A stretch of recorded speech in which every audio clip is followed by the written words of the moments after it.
Goldbroker.com own real physical gold and silver bars stored outside of the banking system. Hello, my name is Dan Popescu, and on behalf of Goldbroker.com, I have the honor and pleasure to interview today Nomi Prins. I have the best introduction. I just received the newsletter from Strategic Intelligence of Jim Rickards, and Nomi is now a contributor editor to the newsletter, and he describes Nomi as an investigative journalist, successful author, seasoned banker, and prominent public intellectual. I liked it very much, the way he described it as an excellent newsletter, and I think you're going to have a column on a regular basis, I guess.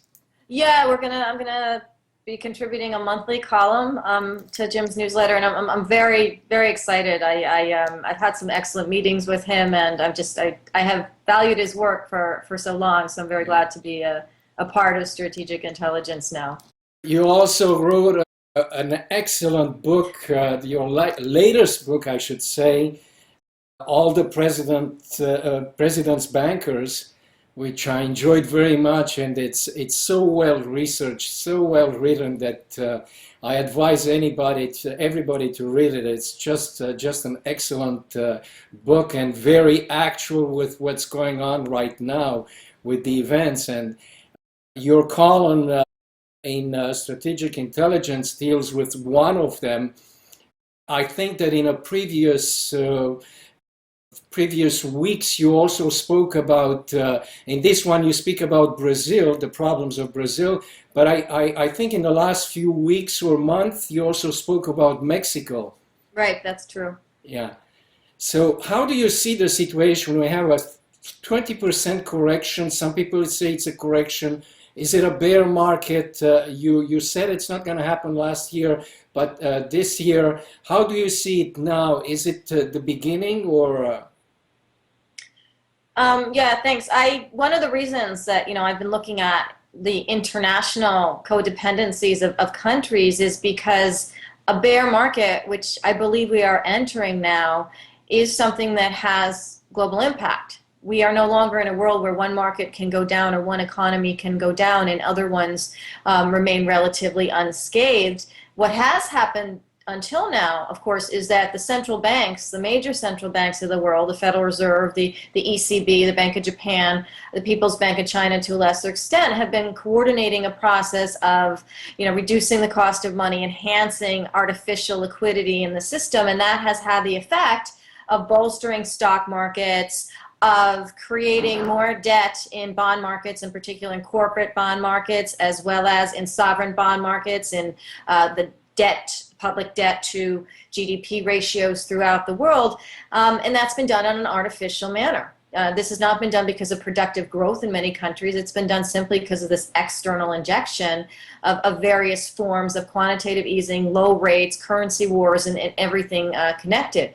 Now, last year I said there wasn't going to be an actual downfall, that we were sort of transitioning, I said, to destruction, and we were therefore seeing a lot of volatility and would continue to see increased volatility because a lot of the instruments that these central banks have used and are still continuing to use are kind of reaching the extent of their capacity to not buoy stock markets on a maybe daily basis, but to have a prolonged effect on keeping them up for a longer term basis. And that's why this year I think we are turning into bear market territory globally, because though they will continue to try, and they do, Bank of Japan is being pressured to do more to help with artificial liquidity throughout the system.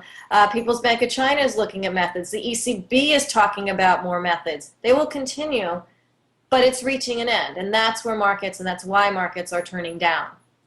Aren't they also in kind of a panic mode? Because I hear statements from Draghi, from Yellen. They seem to, everything they've tried, starting with Bernanke, seemed to me, it seems that they just kept the market barely alive. It it didn't help it restart or move. There is some kind of a feeling in America and United States that things are doing well, contrary to the rest of the world, but it seems to barely surviving.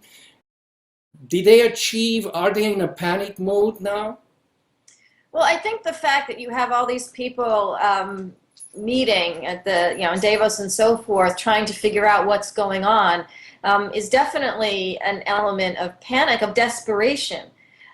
Because when you have a situation where markets have declined by 10 or 12 or whatever percent, depending on the market throughout the world in just the last couple of weeks, they know that what they have done hasn't really had a long-term sustainability effect. So if what they've done hasn't had long-term sustainability, it hasn't actually created foundational growth throughout the global economy. In fact, we're seeing unemployment rise in a lot of countries. I did mention Brazil in the piece and strategic intelligence, in Mexico and so forth. This is going to be prevalent throughout the world as companies continue, and they're doing so in the U.S. as well, shed jobs in order to deal with their own desperation at what's happening and what is coming down the pike going forward. So central bank leaders have had this benefit of creating fictitious money, what I call artisanal money in the new book that I'm working on right now, in order to provide the illusion of health. And that illusion of health has elevated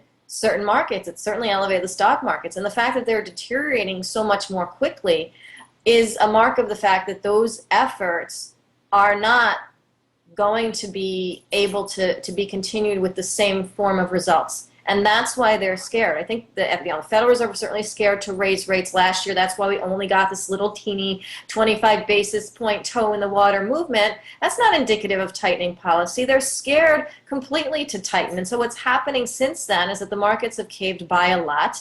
And the Federal Reserve is having these conversations, obviously in different capacities, with other major central banks, asking them to share some of the burden because we are involved in globally connected markets, and to have them step up and have, Draghi say we need more ECB potential easing, Bank of Japan's being pressured, and so forth, because it is they are trying to coordinate keeping things alive from this perspective on a global fashion, but it isn't really working. It is not really sustainable.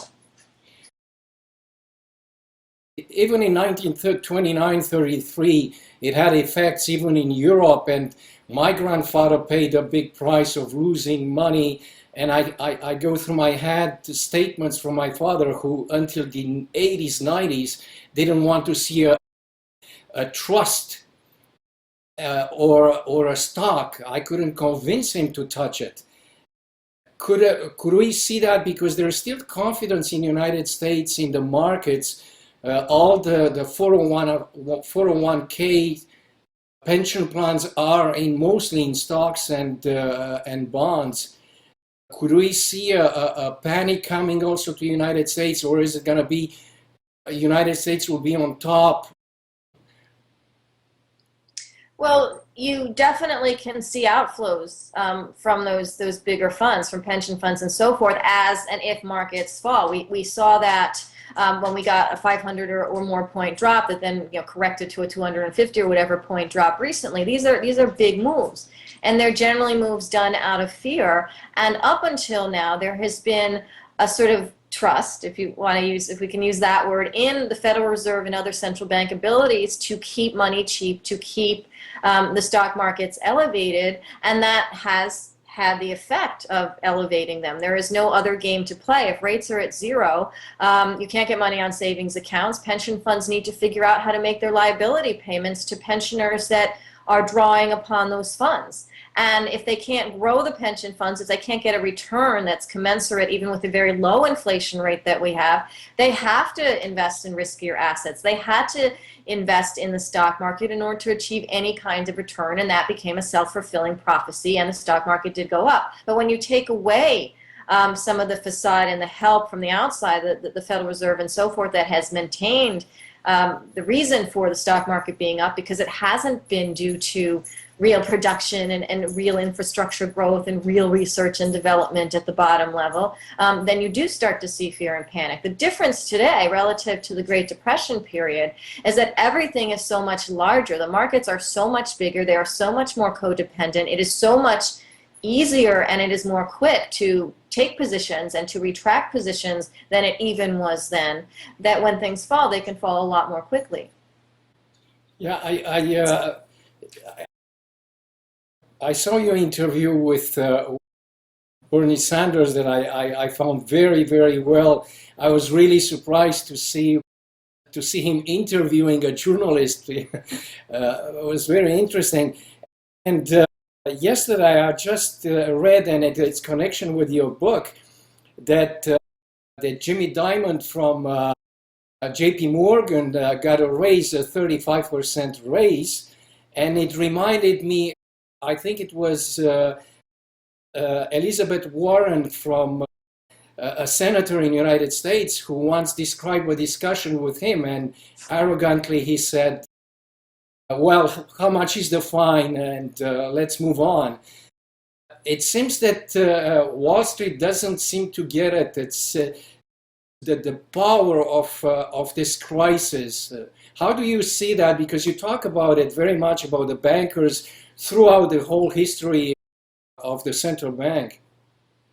Yeah, well, first of all, the history is very useful in understanding how long-term and very deep these relationships between the government and the men that run the largest banks and the Federal Reserve actually exist, and how they've existed over for more than a century in some cases, in many cases with the institutions like a JP Morgan Chase that is now run by Jamie Dimon. But the Morgan Bank, which used to be run by JP Morgan, which is now part of JP Morgan Chase, was a major player and had tremendous relationships with the presidents of this country through world wars, through financing, through development, infrastructure globally, and so forth.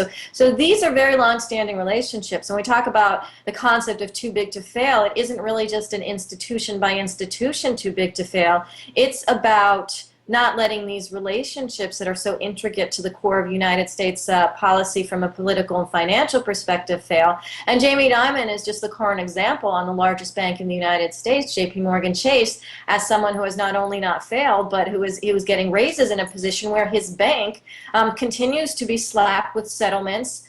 They committed, felony exchange markets. There are other countries that are examining the fraud they committed in their currency markets that are ongoing investigations against this and other banks, and yet they continue to operate with impunity.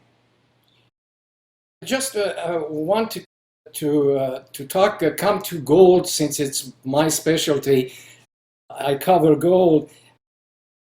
You also talked quite often about the possibility of restrictions or banning on cash. And we've seen, I was surprised in the last 2-3 months, the latest report from Thomson Reuters of the amount of gold coins and silver coins bought in the United States. I was not surprised to see it in Asia, Australia, and Germany, but to see it in the United States, an incredible increase in it, which is mostly, I think, it's individuals buying it scared. And with the restrictions, you talked recently in an interview about restrictions on cash. Do you see some kind of a ban? Professor economist Rogoff talks about banning cash entirely. Well, if banks could ban cash, it would give them more control over their own liquidity, because you wouldn't have a situation, for example, if a bank is in decline or we have a financial crisis moment like we had in the fall of 2008, banks can actually close their doors on their depositors, and that's where you start to see cash really being held hostage. And these types of economists are usually funded or come from these big banks, and they're looking for ways to enhance banks' liquidity in the situation of financial crises. The Central Bank of the United States, the Federal Reserve, was created because of a panic crisis in 1907 by a bunch of bankers and some elite people in Washington, and we still have it today as the bank to the banks to provide them cheap capital when they require it, which is generally in financial crises. So if a bank says right now, for example, cash can be taken out from ATMs in the United States at like $500 in a maximum amount per day, there's nothing to stop them from turning around and saying, well, the maximum is now 400 or 300 or 200 when and if they need it. And that's what I mean by not so much the banning of cash, but the more controlling of cash that is very easily doable by these institutions should they want to, and particularly if there were a crisis situation coming up. There's no reason to assume that they wouldn't. So that's a problem. So I think in the United States, one of the reasons people are looking at gold by a little bit more is because it has had a historical ability to preserve some of that wealth. We know it is not the currency. We don't have a gold standard. We haven't had a gold standard since 1971, but it does have a preservation of wealth aspect to it. And relative to other currencies, except for the US dollar, last year gold actually did pretty well.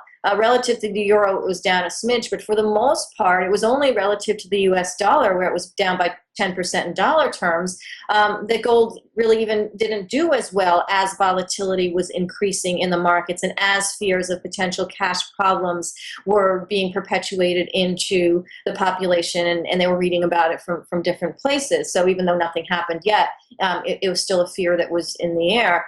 And I think that's why there has been more of a view. Now, I also think that as long as the dollar remains strong, it will continue from a dollar perspective to have some negative impact on gold. That's one of the reasons why gold didn't rise as much on volatility as it might have relative to the US dollar, because the US dollar remains, not because we have a good economy, not because our central bank is running monetary policy in any sort of logical manner. It's completely artificial, but relative to the rest of the world, the U.S. looks good, and the dollar, is the major reserve currency at the moment, and therefore it has kept a bid that policy itself would not give it if it were, if we were living in an objective world, and that has kind of dampened gold in dollar terms. But again, on a very long-term basis, should that start to fracture, you could see even in dollar terms the price of gold rising.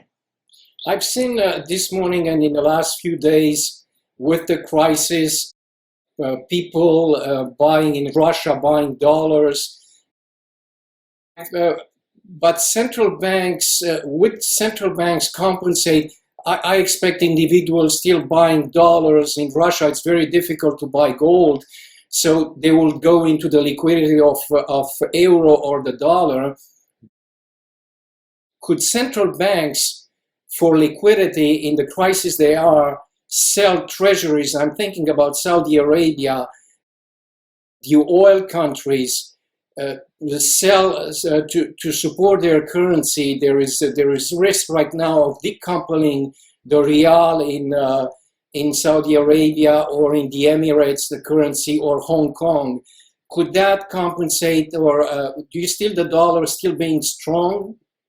Well, I think that the issue with central banks globally selling treasuries in a panic mode loses them money as well.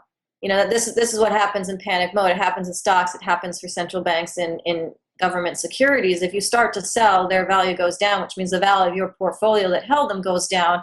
And so central banks, and this is one of the reasons the dollar is still strong and treasuries are still strong, even though we have such a tremendously increased debt to GDP ratio in the last 7 years, because central banks, even though they have cut back maybe in some cases a little bit on the treasury side, relative to the amount of treasuries being pumped into the system, they have not cut back. And the reason for that is they are part of the global portfolio of treasuries, and so they hurt themselves by doing it. So I think, though it could happen if they really needed the cash and they really needed to raise money, it would be the last thing they would actually use as a major sale tool, unless they absolutely had to, because it would impact them negatively almost by more than it would impact the United States, for example, negatively in those moments. Well, I would like to speak to you a lot more, but I think you're also busy, and myself, I have limits. I would like to thank you on behalf of goldbroker.com, and I advise people to subscribe to Jim Rickards' Strategic Intelligence. You'll continue writing it, and I think you are writing a book right now. Yes, I'm actually researching a new book on all of this, on the artificiality of the codependencies, this new paradigm that we are in on a financial basis globally, which will be called artisans of money. But that's where now I'm traveling around the world for the next year doing that research. So it's pretty exciting and should be a good book, I hope. Well, thank you, Nomi. Thank you.